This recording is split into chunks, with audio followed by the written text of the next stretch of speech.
नमस्कार विद्यार्थी मित्रांनो, मी सुशील पवार. माझ्या YouTube चॅनलवर मी तुमचं स्वागत करतो. तर आज या व्हिडिओमध्ये सायन्स 1 मधील ग्रॅव्हिटेशन या चॅप्टरमधील प्रिव्हियस इयर क्वेश्चन पेपरला जेवढी न्यूमेरिकल्स आलेली आहेत ती आपण सॉल्व्ह करणार आहोत. तर त्यासाठी लागणारे फॉर्म्युले मी तुम्हाला स्क्रीनवर देत आहे. हे सर्व फॉर्म्युले तुम्ही नोट डाऊन करून ठेवा, म्हणजेच याचाच उपयोग करून आपण सगळे जे न्यूमेरिकल्स आहेत ते सॉल्व्ह करू शकतो. आणि एक्झामच्या दृष्टीने पण हेच फॉर्म्युले तुम्हाला इम्पॉर्टंट आहेत. याच्याशिवाय मला वाटत नाही की जास्त फॉर्म्युले तुम्हाला करायची गरज आहे. पहिला फॉर्म्युला बघा, v is equal to u plus g t. Second formula बघा, s is equal to u t plus half g t square. V square is equal to you square plus 2gS. आता इथे आपल्याला याची meaning काय आहे ती माहिती पाहिजे. u म्हणजे काय आहे, इनिशियल व्हेलॉसिटी आहे. v म्हणजे काय आहे, फायनल व्हेलॉसिटी आहे. t म्हणजे काय आहे, टाइम. g म्हणजे एक्सेलरेशन ड्यू टू ग्रॅव्हिटी, म्हणजे ग्रॅव्हिटीमुळे जे एक्सेलरेशन मिळतं एखाद्या वस्तूला त्याला काय म्हणतो आपण, g म्हणतो. आणि s म्हणजे काय आहे, त्या वस्तूने केलेली डिस्प्लेसमेंट आहे. ओके. एक येलो कलरचा बॉल आहे, तो आपण व्हाईट बोर्डवर ठेवलेला आहे. ज्यावेळी हा बॉल व्हाईट बोर्डवर असणार म्हणजे त्याची इनिशियल व्हेलॉसिटी म्हणजेच u इज इक्वल टू 0 असणार आहे. एक लक्षात ठेवा, कोणताही ऑब्जेक्ट असून दे, जर तुम्ही त्याला वरून खाली सोडत असाल तर त्याची सुरुवातीची व्हॅलिडिटी किती असणार आहे, 0 असणार आहे. कारण तो बॉल आपण किंवा तो वस्तू आहे ती आपण काय ठेवतोय, पकडून ठेवतोय, म्हणजे त्याला सुरुवातीला व्हॅलिडिटी नसते, म्हणून u इज इक्वल टू आपण 0 घेणार आहे. दुसरी एक गोष्ट लक्षात ठेवा, जेव्हा आपण बॉल आहे तो अपवर्ड दिशेने फेकतो त्यावेळी काय होणार आहे, त्याची इनिशियल व्हॅलिडिटी आपल्याला माहिती आहे का, माहिती नाही आहे. त्याची पण फायनल व्हॅलिडिटी आपल्याला समजणार आहे. कारण काय, हा जो बॉल आहे तो आपण उडवल्यानंतर एका ठराविक उंचीवर जाऊन स्टॉप होणार आहे. तिथे स्टॉप झाल्यानंतर त्याची ती काय होणार आहे, फायनल व्हेलॉसिटी होणार आहे. आणि ही जी फायनल व्हेलॉसिटी किती असणार आहे, v इज इक्वल टू 0 असणार आहे. म्हणजे बॉल वरती उडवल्यानंतर त्याची एका मॅक्झिमम हाईटवर जाऊन तो काय होणार आहे, स्टॉप होणार आणि परत खाली येणार आहे. म्हणजे v ची व्हॅल्यू आपण फायनल व्हेलॉसिटी किती घ्यायची आहे, 0 घ्यायची आहे. हे एक लक्षात ठेवा. आता बघा, इथे व्हाईट बोर्ड आपण काढून घेतला तर काय होणार, हा जो बॉल आहे तो खाली जमिनीवर पडणार आहे. म्हणजेच काय केली आहे त्याने, त्या व्हाईट बोर्डवरून ते ग्राउंड पर्यंत डिस्प्लेसमेंट केलेली आहे. आणि ही डिस्प्लेसमेंट किती असणार आहे, जेवढी आपण ऑब्जेक्टला हाईट देणार आहोत तेवढी काय असणार, त्याची डिस्प्लेसमेंट होणार आहे. म्हणजे तुम्ही एक लक्षात ठेवा, जर क्वेश्चन मध्ये तुम्हाला हाईट हा शब्द आला तर ती त्याची डिस्प्लेसमेंट असं कॅल्क्युलेट करायचं आहे. अजून एक गोष्ट ती म्हणजे, जर हा बॉल जमिनीच्या दिशेने येत असेल किंवा एखादा ऑब्जेक्ट जमिनीच्या दिशेने प्रवास करत असेल तर त्याची जी ची जी व्हॅल्यू आहे ती पॉझिटिव्ह घ्यायची आहे. आणि ज्यावेळी अपवर्ड दिशेने म्हणजे पृथ्वीच्या विरुद्ध दिशेने जर प्रवास करत असेल तर जी ची व्हॅल्यू आपण मायनस घ्यायची आहे किंवा निगेटिव्ह घ्यायची आहे. हे क्लिअर ठेवा. तुम्हाला क्वेश्चनमध्ये जी ची व्हॅल्यू कायम पॉझिटिव्ह देणार आहे ती आता निगेटिव्ह घ्यायची की पॉझिटिव्ह घ्यायची हे आपण क्वेश्चन वाचून ठरवायचं आहे. म्हणजे ऑब्जेक्ट आहे तो अपवर्ड दिशेने जातोय किंवा डाऊनवर्ड दिशेने येतोय, यावर आपली जी ची साइन ठरणार आहे, म्हणजे पॉझिटिव्ह येणार किंवा निगेटिव्ह येणार ते.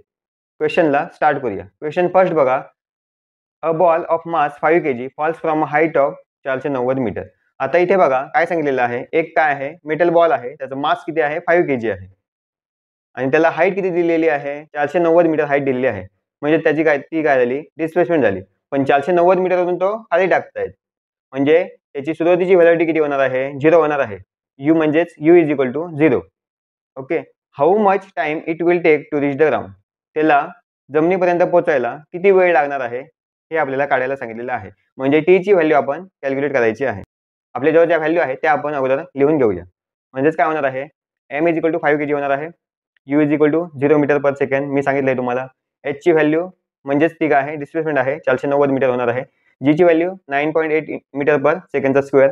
टू फाइंड आपल्याला काय फाइंड करायला सांगितलेले आहे, टी ची व्हॅल्यू फाइंड करायला सांगितलेली आहे, म्हणून टी इज इक्वल टू मी क्वेश्चन मार्क दिलेला आहे. आता फॉर्म्युला कोणता वापरायचा, तुम्हाला स्क्रीनवर दिसत असतील हे 3 फॉर्म्युले आपल्याला जवळ आहेत.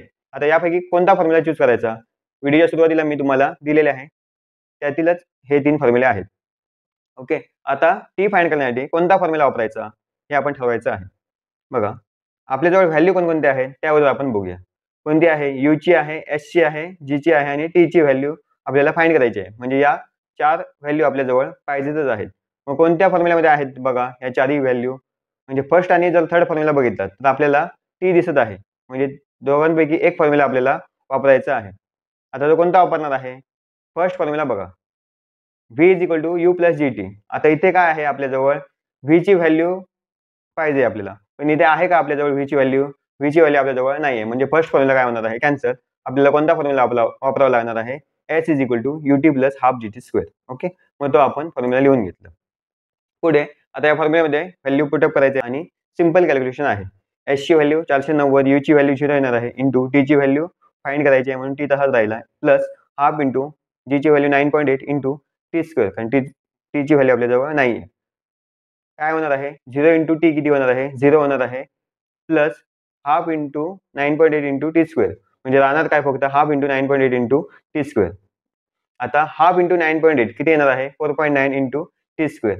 आता हे जे 4.9 आहेत ते लेफ्ट साईडला जाणार आहेत आणि 490 ला डिवाइड करणार आहेत, म्हणून 490 divided by 4.9 is equal T square. याचं जर कॅल्क्युलेशन केलात तुम्ही तर याची व्हॅल्यू किती येणार आहे? आपल्याला 100 मिळणार आहे. 100 is equal to t square. आता आपल्याला टी ची व्हॅल्यू काढायची आहे, म्हणजे आपण काय करणार आहोत? रूट घेणार आहोत. रूट घेतल्यानंतर काय होणार आहे? T is equal to 10 second मिळणार आहे. टाइम आहे म्हणून आपण युनिट त्याला देणार आहोत सेकंड. आता एक शेवटी सेंटेन्स लिहून आपला आन्सर पूर्ण करायचा आहे. Therefore metal ball will take 10 second time to reach the ground. अजून एक गोष्ट सांगायची राहिली, ती म्हणजे जे आपलं शेवटचं उत्तर येणार आहे त्याला काय करायचं आहे? आपण बॉक्स करायचं आहे. सेकंड क्वेश्चन बघा. An object takes 5 seconds to reach the ground from a height of 5 meter on a planet. एक ऑब्जेक्ट आहे तो 5 मीटर हाईटवर ठेवलेला आहे, बरोबर आहे ना? हाईटवर ठेवलेला आहे म्हणजे याची इनिशियल व्हेलॉसिटी किती आली? 0 होणार आहे, म्हणजे यू इज इक्वल टू आपल्याला 0 मिळालेली आहे. त्याला जमिनीवर पडण्यासाठी किती वेळ लागतो? 5 सेकंड वेळ लागतो, म्हणजे टी ची व्हॅल्यू आपल्याला 5 सेकंड मिळालेली आहे. आता हा जो ऑब्जेक्ट आहे तो 5 मीटर हाईटवरून जमिनीवर काय करतोय? डिस्प्लेसमेंट करतोय, म्हणजे एस ची व्हॅल्यू किती येणार आहे आपल्याजवळ? 5 मीटर येणार आहे. मी तुम्हाला सुरुवातीलाच सांगितलेलं होतं, जेवढी हाईट असणार ती त्याची काय झाली? डिस्प्लेसमेंट झाली. म्हणजे आपण डायरेक्ट पण असं लिहू शकतो की S is equal to 5 metre. आता पुढे बघा. What is the value of G? आपल्याला काय फाइंड करायला सांगितलेलं आहे? जी ची व्हॅल्यू फाइंड करायला सांगितलेली आहे. आता या ज्या सगळ्या व्हॅल्यू आपल्याला क्वेश्चनवरून मिळालेल्या आहेत त्या आपण लिहून घेऊया. G is equal to question mark दिलेला आहे, म्हणजे जी ची व्हॅल्यू आपल्याला फाइंड करायची आहे. आता फॉर्म्युला कोणता वापरणार? तर तुम्हाला स्क्रीनवर 3 फॉर्म्युले दिसत असतील. फर्स्ट आणि सेकंड फॉर्म्युला बघा, त्यामध्ये व्ही आहे आणि आपल्याजवळ व्ही ची व्हॅल्यू आहे का? नाही आहे, म्हणजे फर्स्ट आणि सेकंड फॉर्म्युला आपोआपच काय झाला? कॅन्सल झाला. आपल्याला कोणता फॉर्म्युला वापरावा लागणार आहे? थर्ड फॉर्म्युला वापरावा लागणार आहे, म्हणून आपण फॉर्म्युला लिहून घेऊया. S is equal to u t plus half g t square. आता या फॉर्म्युल्यामध्ये सगळ्या व्हॅल्यू पुटअप करायच्या आहेत आणि आपल्याला जी ची व्हॅल्यू मिळवायची आहे. एस इज इक्वल टू 5 येणार आहे, यू ची व्हॅल्यू 0 आहे, इंटू टी ची व्हॅल्यू 5 आहे, प्लस हाफ इंटू जी ची व्हॅल्यू आपल्याला कॅल्क्युलेट करायची आहे म्हणून तो जी तसाच राहणार, इंटू 5चा इंटू टी ची व्हॅल्यू 5 आहे म्हणून 5चा स्क्वेअर होणार आहे. आता 0 इंटू 5 किती होणार आहे? 0 होणार आहे, ते निघून जाणार आहे. हाफ इंटू जी इंटू 5चा स्क्वेअर हे शिल्लक राहणार आहे, पण 5चा स्क्वेअर किती आहे? 25 आहे, म्हणून किती येणार? 25 लिहिलं. आता बघा, हा जो डिनॉमिनेटरला 2 आहे तो लेफ्ट साईडला गेल्यानंतर मल्टिपलला जाणार आहे, म्हणजेच काय होणार आहे? 5 into 2 is equal to 25 into G. आता हे जे आहेत 5 इंटू 2 10 आणि हे जे 25 आहेत इकडे आहेत ते मल्टिपलला आहेत, लेफ्ट साईडला गेल्यानंतर डिवाइडला जाणार आहे, म्हणजेच 10 divided by 25 is equal to G. आता जी ची जी व्हॅल्यू आहे ती आपल्याला किती मिळणार आहे? 0.4 मिळणार आहे. आता युनिट काय लावायचं आहे? जीचं युनिट कायम लक्षात ठेवा, मीटर पर सेकंडचा स्क्वेअर हे जीचं युनिट आहे, म्हणून काय येणार आहे? G is equal to 0.4 metre per सेकंडचा स्क्वेअर, आणि याला आता बॉक्स करायचा आहे. Therefore value of G is 0.4 metre per सेकंडचा स्क्वेअर. ओके, आता नेक्स्ट क्वेश्चन बघा. A tennis ball is thrown up and reaches a height of 5 metre. आता एक जो टेनिस बॉल आहे तो काय करतोय? आपण थ्रो अप, म्हणजे अपवर्ड दिशेने काय करतोय? थ्रो करतोय, म्हणजे जी ची व्हॅल्यू किती येणार आहे? निगेटिव्ह येणार आहे, हे लक्षात ठेवा. आता हाईट ऑफ 5 मीटर म्हणजे त्याची डिस्प्लेसमेंट किती झाली आहे? 5 मीटर त्याची डिस्प्लेसमेंट झाली आहे. Coming down, what was it's initial velocity? त्याची काय विचारली आपल्याला? इनिशियल व्हेलॉसिटी विचारलेली आहे. ज्यावेळी आपण एखादा बॉल वरती फेकणार आहोत त्यावेळी तो काय होणार आहे? एका ठराविक हाईटवर, म्हणजे इथे किती दिलेली आहे? 5 मीटर हाईट दिलेली आहे, आणि या हाईटवर जाऊन काय होणार आहे? तो स्टॉप होणार आहे, म्हणजे व्ही ची व्हॅल्यू किती होणार आहे? 0 असणार आहे, म्हणजे व्ही इज इक्वल टू आपल्याला 0 मिळणार आहे. आणि इथे स्टॉप होऊन तो परत कुठे येणार आहे?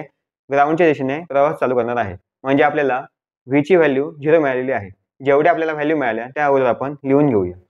व्ही इज इक्वल टू किती मिळालं आहे? 0 मिळालेलं आहे. S is equal to 5 metre. G ची व्हॅल्यू मी तुम्हाला सांगितलेली आहे मायनस घ्यायची आहे, कारण तो अपोजिट दिशेने प्रवास करतोय.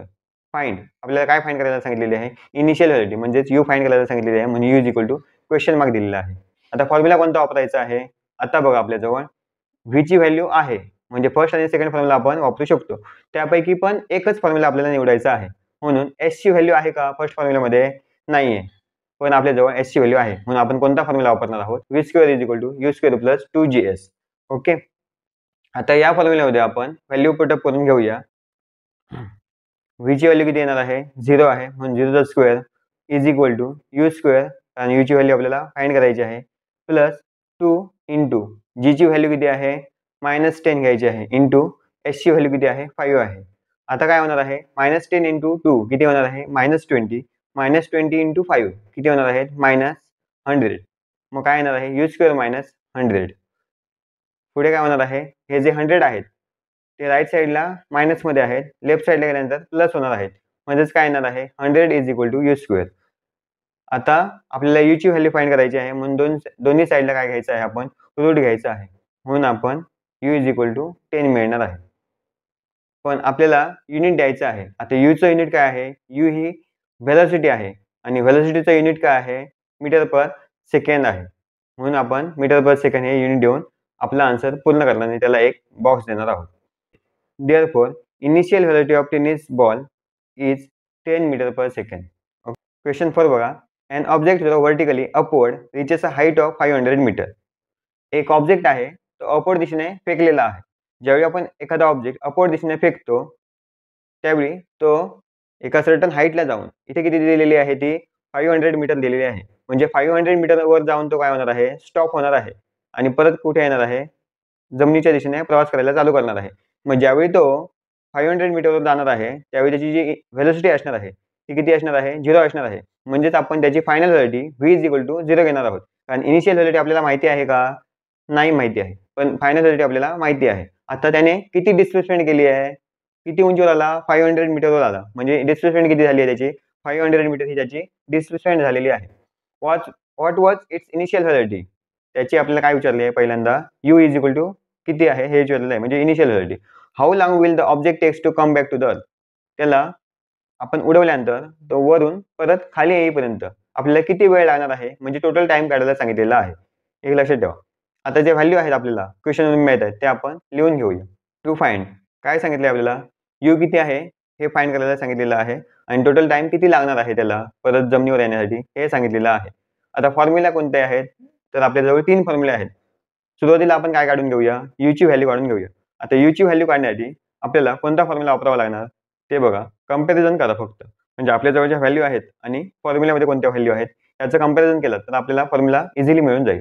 जी ची व्हॅल्यू आहे आपल्याजवळ एस ची व्हॅल्यू आहे आणि व्ही ची व्हॅल्यू आहे आणि आपल्याला यू ची व्हॅल्यू पाहिजे, म्हणजे या 4 गोष्टी या फॉर्म्युल्यामध्ये पाहिजेत. कोणत्या फॉर्म्युले आहेत बघा, जर आपण फर्स्ट आणि जर लास्ट फॉर्म्युला बघितला तर आपल्याजवळ टी दिलेला आहे, पण आपल्याजवळ टी ची व्हॅल्यू आहे का नाहीये, म्हणजे कोणता फॉर्म्युला आपण वापरणार आहोत सेकंड फॉर्म्युला आपण वापरणार आहोत v square is equal to you square plus 2GS. Okay, नंतर आपल्याला टी ची व्हॅल्यू फाइंड करायची आहे आणि टी ची व्हॅल्यू आपल्याला फर्स्ट आणि थर्ड फॉर्म्युल्यावरून मिळू शकते, कारण त्या फॉर्म्युल्यामध्ये टी आहे. जर तुम्ही फर्स्ट फॉर्म्युला बघितलं v is equal to u plus g t, v ची व्हॅल्यू आहे आपल्याजवळ आहे, यू ची व्हॅल्यू आपल्याला मिळणार आहे, जी ची व्हॅल्यू पण आहे, म्हणजे आपण फर्स्ट फॉर्म्युला वापरू शकतो. मग आपण फर्स्ट फॉर्म्युला लिहून घेऊया v is equal to u plus g t. आता जो फर्स्ट फॉर्म्युला आहे v square is equal to you square plus 2GS हा वापरून आपण सुरुवातीला यू ची व्हॅल्यू फाइंड करून घेणार आहोत. मग या फॉर्म्युल्यामध्ये आपण व्हॅल्यू पुटअप करूया आणि यू ची व्हॅल्यू फाइंड करूया. व्ही ची व्हॅल्यू 0 आहे, यू ची व्हॅल्यू आपल्याला फाइंड करायची आहे म्हणून यू तसाच राहणार आहे प्लस 2 इंटू जी ची व्हॅल्यू -10 इंटू एस ची व्हॅल्यू 500. आता बघा 2 इंटू -10 -20 -20 इंटू 500 -10,000. ओके, म्हणजेच काय येणार आहे यू स्क्वेअर -10,000. आता हे 10,000 आहेत ते राईट साईडला मायनसमध्ये आहेत, लेफ्ट साईडला गेल्यानंतर पॉझिटिव्ह होणार आहेत, म्हणून काय येणार आहे 10,000 is equal to you square. U ची व्हॅल्यू आपल्याला पाहिजे म्हणून आपण दोन्ही साईडला रूट घ्यायची आहे. रूट घेतल्यानंतर आपल्याला यू ची व्हॅल्यू 100 मिळणार आहे, म्हणजेच यू इज इक्वल टू 100. मी तुम्हाला सांगितलेलं होतं यूचं युनिट काय येत आहे मीटर पर सेकंड, म्हणून आपण मीटर पर सेकंड लिहायचं आहे आणि त्याला बॉक्स करायचा आहे. आता आपल्याला यू ची व्हॅल्यू वापरून टी ची व्हॅल्यू फाइंड करायची आहे, म्हणून आपण सेकंड फॉर्म्युला वापरणार आहोत v is equal to u plus g t. पुढे बघा यामध्ये व्हॅल्यू आपण पुटअप करून घेऊया. व्हीची व्हॅल्यू आपल्याला 0 दिलेली आहे, ती तशीच राहणार आहे, इज इक्वल टू यूची व्हॅल्यू आपल्याला आताच मिळाली आहे 100 प्लस जीची व्हॅल्यू -10 घ्यायची आहे इंटू टी, टीची व्हॅल्यू आपल्याला फाइंड करायची आहे म्हणून टी तसाच राहणार आहे. सिंपल कॅल्क्युलेशन आहे. -10 इंटू टी -10 टी होणार आहे, म्हणजे काय होणार आहे 100 मायनस टी. आता हे जे -10 टी आहेत ते लेफ्ट साईडला गेल्यानंतर प्लस होणार आहेत, म्हणून काय येणार आहे 10 टी इज इक्वल टू 100. आता आपल्याला टीची व्हॅल्यू फाइंड करायची आहे, म्हणून हे जे 10 आहे ते आपण राईट साईडला घालवणार आहोत, म्हणजेच काय होणार आहे 100 डिवायडेड बाय 10. म्हणजे काय आपल्याला व्हॅल्यू मिळणार आहे टी इज इक्वल टू 10. पण टाइमचं युनिट कोणतं आहे सेकंड, म्हणून काय लिहिणार आहोत सेकंड, त्याला बॉक्स करायचा आहे. आता आपल्याला मिळालेला जो टाइम आहे t is equal to 10 second, तो आपण वस्तू उडवल्यानंतर ती एका ठराविक उंचीपर्यंत जाण्याचा आहे, पण ती जी वस्तू आहे ती परत काय येणार आहे खाली येणार आहे, म्हणून टाइम काय होणार आहे डबल होणार आहे. म्हणून आपण total time is equal to किती काढणार आहोत 2 into 10 is equal to 20 seconds. Okay. Therefore, initial velocity of tennis ball is 100 meter per second and total time taken for object to come back to the earth is 20 seconds. Okay. Next example बघा. An iron ball of mass 3 kg is released from a height of 125 meter. आता काय सांगितलं आहे, एक iron ball घेतलेला आहे आणि त्याचा मास किती आहे 3 kg आहे. Release from a height of 125 metre. तो काय करतायत रिलीज करतायत म्हणजे खाली टाकतायत. किती हाईट वरून 125 हाईट वरून खाली टाकतात. हाईट म्हणजे त्याची काय झाली डिस्प्लेसमेंट झाली, म्हणजे एस ची व्हॅल्यू आपल्याला मिळाली. एका ठराविक हाईट वरून तो काय करतायत खाली टाकतात, म्हणजे त्याची initial value U is equal to किती असणार आहे 0 असणार आहे. And falls freely to the ground. तो काय करतोय falls freely to the ground येतोय. Assuming that the value of G is 10 metre per सेकंडचा स्क्वेअर. व्हॅल्यू ऑफ जी किती दिली आहे आपल्याला 10 मीटर पर सेकंड स्क्वेअर दिलेली आहे. इथे आता तो बॉल खाली पडतोय, म्हणजे त्याची जी ची व्हॅल्यू आहे ती आपण पॉझिटिव्ह घ्यायची आहे. कॅल्क्युलेट. काय कॅल्क्युलेट करायला सांगितलंय time taken by the ball to reach the ground. Time calculate करायला सांगितलेला आहे. आणि second velocity of the ball on reaching the ground. आणि आता ही जी व्हेलोसिटी आहे ती काय होणार आहे ज्यावेळी बॉल ग्राउंड पर्यंत पोहोचणार आहे तेव्हा त्याची व्हेलोसिटी काय असणार आहे ती फाइंड करायला सांगितलेली आहे. म्हणजेच त्याची फायनल व्हेलोसिटी आपल्याला कॅल्क्युलेट करायला सांगितलेली आहे. म्हणजे व्ही इज इक्वल टू किती हे आपल्याला फाइंड करायचं आहे. ज्या व्हॅल्यू आपल्याला क्वेश्चन मधून मिळाले ते आपण लिहून घेऊया. To find t is equal to आपल्याला फाइंड करायचं आहे आणि व्ही इज इक्वल टू किती आहे ते फाइंड करायचं आहे. आता आपल्याला फॉर्म्युला कोणता वापरायचा आहे ते बघूया. सुरुवातीला काय करूया आपण टी ची व्हॅल्यू काढण्यासाठी कोणता फॉर्म्युला वापरणार आहोत ते काढूया. आपल्याला टी ची व्हॅल्यू फाइंड करायची आहे, म्हणजे टी ज्या फॉर्म्युल्यामध्ये असणार ते फॉर्म्युला आपण वापरणार आहोत. आता इथे बघा फर्स्ट आणि लास्ट फॉर्म्युल्यामध्ये आपल्याला टी दिसतोय. आता यापैकी कोणता फॉर्म्युला वापरायचा आहे. जर आपण फर्स्ट फॉर्म्युला बघितलं तर आपल्याला व्ही ची व्हॅल्यू माहिती पाहिजे. आपल्याजवळ व्ही ची व्हॅल्यू आहे का नाहीये, म्हणजे काय येणार आहे फर्स्ट फॉर्म्युला कॅन्सल होणार आणि आपल्याला शेवटचा जो फॉर्म्युला आहे S is equal to u t plus half g t square हा वापरावा लागणार आहे. म्हणजे आपण फॉर्म्युला लिहून घेऊया s is equal to u t plus half g t square. आता दुसरं काय फाइंड करायचं आहे आपल्याला व्ही ची व्हॅल्यू फाइंड करायची आहे. व्ही ची व्हॅल्यू फाइंड करण्यासाठी आपल्याला टी ची पण व्हॅल्यू मिळालेली असते, मग ती पण वापरायची आहे. मग काय होणार आहे आपल्याला कोणकोणते पाहिजेत. व्ही आता कुठे आहे तो बघा सुरुवातीला व्ही हा फर्स्ट फॉर्म्युल्यामध्ये आहे आणि सेकंड फॉर्म्युल्यामध्ये आहे. जर फर्स्ट फॉर्म्युला बघितला तुम्ही तर व्ही ची व्हॅल्यू आपल्याला काढायची आहे म्हणून व्ही तसाच राहणार आहे. पण यू ची व्हॅल्यू आहे का आपल्याजवळ आहे, प्लस जी ची व्हॅल्यू आहे आणि टी ची व्हॅल्यू आपल्याला मिळालेली असणार आहे. म्हणजे आपण फर्स्ट फॉर्म्युला व्ही ची व्हॅल्यू कॅल्क्युलेट करण्यासाठी वापरू शकतो, म्हणून आपण तो फॉर्म्युला लिहून घेऊया. म्हणजे आपल्याला दोन फॉर्म्युला इथे वापरावे लागतील. सुरुवातीचा फॉर्म्युला घेऊया आणि आपण टी ची व्हॅल्यू फाइंड करूया. एस ची व्हॅल्यू किती आहे 125, यू ची व्हॅल्यू 0 आहे इंटू टी ची व्हॅल्यू फाइंड करायची आहे म्हणून तो टी तसाच राहणार आहे, प्लस हाफ इंटू जी ची व्हॅल्यू किती आहे 10 आहे इंटू टी स्क्वेअर. टी ची व्हॅल्यू आपल्याला नाही आहे म्हणून टी तसाच राहणार आहे. नंतर काय होणार आहे 125. आता 0 इंटू टी किती होणार आहे 0 होणार आहे, प्लस हाफ इंटू 10 दिलं आहे बघा. हाफ इंटू 10 किती होणार आहे 5 होणार आहे. 5 इंटू टीचा स्क्वेअर शिल्लक राहणार, म्हणजेच काय होणार आहे 5 t square. 125 is equal to 5 t square. आता हा जे 5 आहे ते लेफ्ट साईडला गेल्यानंतर काय होणार आहे डिवाइडला जाणार आहे, म्हणजे काय होणार आहे 125 divided by 5 is equal to t square. आता आपल्याला टी ची व्हॅल्यू पाहिजे, म्हणजे काय घेणार आहोत आपण दोन्ही साईडला रूट घ्यायचा आहे, म्हणजे काय येणार आहे टी इज इक्वल टू 5 येणार आहे. आणि टीचं युनिट कोणतं येणार आहे सेकंड हे टीचं युनिट येणार आहे ते आपण लिहून घेऊया. शेवटी आपल्याला व्हॅल्यू मिळाली की आपण काय करायचं आहे बॉक्स करायचा आहे. आता सेकंड आपण व्ही ची व्हॅल्यू कॅल्क्युलेट करायला घेऊया. सेकंड फॉर्म्युला वापरूया आणि ह्या ज्या व्हॅल्यू आहेत आपल्याजवळ त्या पुटअप करून घेऊया. V is equal to u किती आहे 0 आहे, प्लस जी किती आहे 10 इंटू टी ची व्हॅल्यू आहे 5, म्हणजे काय येणार आहे 10 इंटू 5 इज इक्वल टू 50. पण व्हीचं युनिट कोणतं आहे व्ही ही व्हेलॉसिटी आहे, म्हणजे व्हेलॉसिटीचं युनिट कोणतं येणार आहे मीटर पर सेकंड. आता शेवटी आपण त्याला बॉक्स करायचा आहे. Therefore time taken by the ball to reach the ground is 5 seconds.